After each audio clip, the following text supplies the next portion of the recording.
नमस्कार दोस्तों, आइए सुनते हैं अज्ञे के द्वारा लिखी कहानी लेटर बॉक्स। शरणार्थी कैंप में मेरा अपना कोई नहीं था, पर जिन जिन अपनों का पता लेना चाहता था, प्राय सभी का कोई न कोई साथी वहां मिल गया और सबकी खबर मुझे मिल गई थी।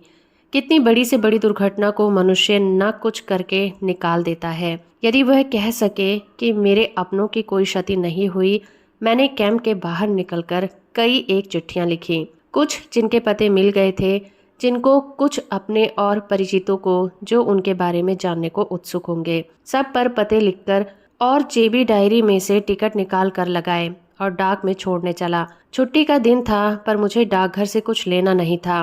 कैंप जाते हुए मैंने देख लिया था कि रास्ते में वहां डाकघर पड़ता है, ताकि डाक जल्दी से निकल जाए। छोटी जगहों में लेटर बॉक्स से डाक निकलने में एक दिन की देरी तो होती ही है।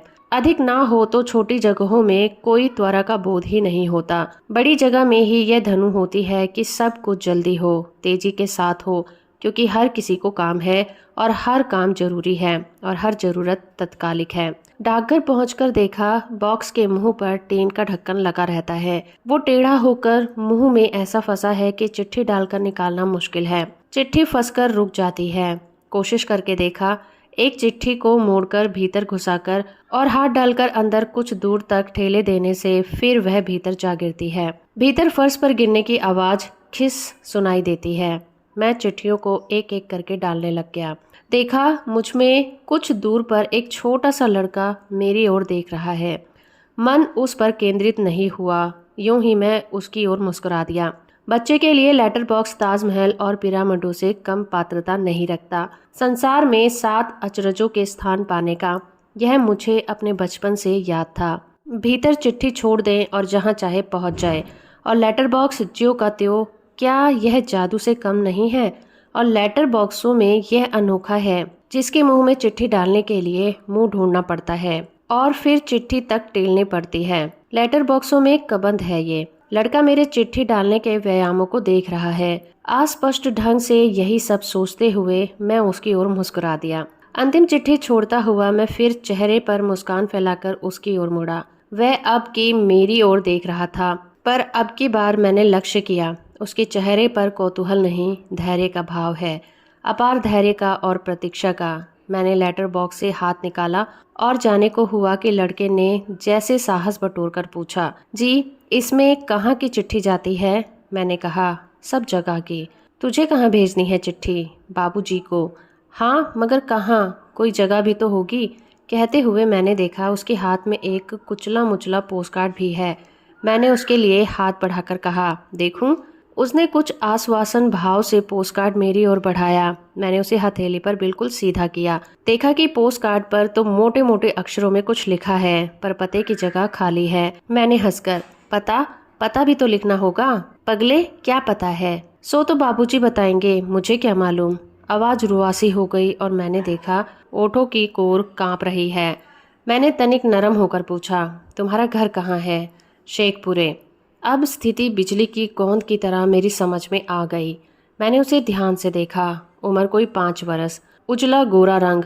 यद्यपि इस समय मैल की धारियों ने उसे छुपा लिया है। तन पर एक फटी कमीज और एक और भी फटा कोट। कमर के नीचे नंगा, टांगों पर जहां तहां चोटों के सूखे खुरंट और पैर सूजे हुए। बाल रूखे और कुछ भूरे से। आंखों में एक गहराई जो निरी बचपन की गहराई नहीं, एक छिपाव, एक कठिन्य और दूरी लिए हुए।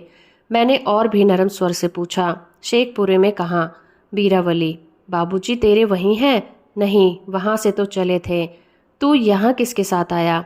एक आदमी के साथ। कौन आदमी? नाम नहीं पता? नहीं, रास्ते में था। मैं डाकघर के बरामदे की रेलिंग के सहारे बैठ गया और उससे पूरी बात पूछने लगा। लड़के का नाम था रोशन। घर से वो माँ और चाचा के साथ चला था, लाहौर जाने के लिए। पिता भी गांव के शेखपुरे तक साथ आए थे। वहां से अलग हो गए थे, एक दूसरे गांव में जाने के लिए, जहां से रोशन की बुआ और फूफा को लाना था। दोनों बूढ़े थे और बाल बच्चा उनका कोई नहीं था।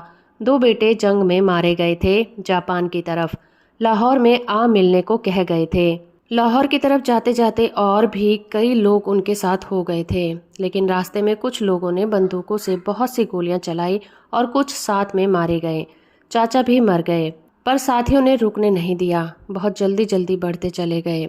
लाहौर में बाबूजी के मिलने की बात थी, पर लाहौर वे लोग गए ही नहीं। रास्ते में और बहुत से लोग मिले थे। उन्होंने कहा कि लाहौर जाना ठीक नहीं, इसीलिए रास्ते से मुड़ गए। दूसरे दिन फिर 2-4 लोग गोलियों से मर गए। फिर एक जगह बहुत से लोगों ने लाठी और कुल्हाड़ी लेकर वार किया। जमकर लड़ाई हुई, पर हमला करने वाले बहुत थे। इधर के आदमी बहुत से मारे गए या गिर गए। वे लोग औरतों को पकड़कर ले जाने लगे।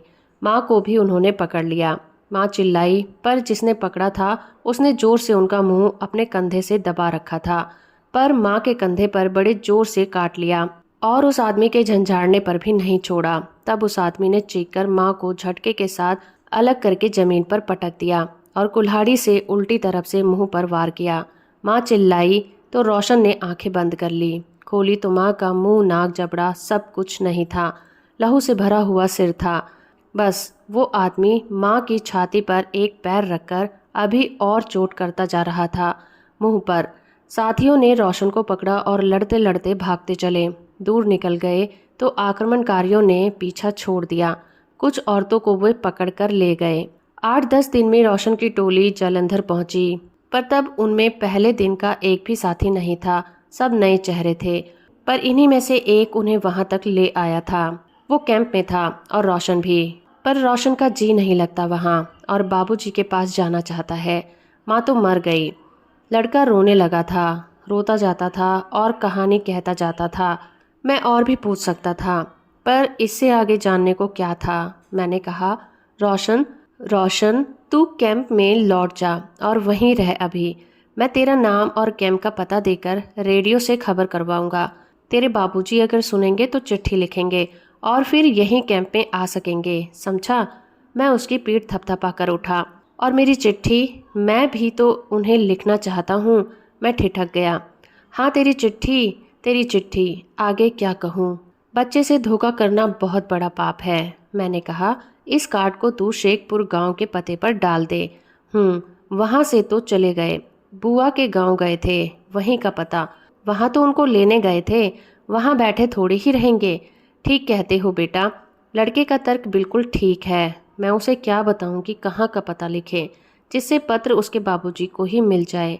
सोचकर मैंने कहा, लेकिन वहां से डाक खाने वाले आगे भेज देंगे ना, जहां तेरे बाबू गए होंगे। डाक खाने वाले को क्या पता भला। तुम कुछ नहीं जानते बाबू साहब, मेरी चिट्ठी मुझे दे दो। मैंने चाहा कहूँ, हाँ बेटा ठीक कहते हो तुम, मैं सचमुच कुछ नहीं जानता, पर प्रत्यक्ष मैंने केवल कहा।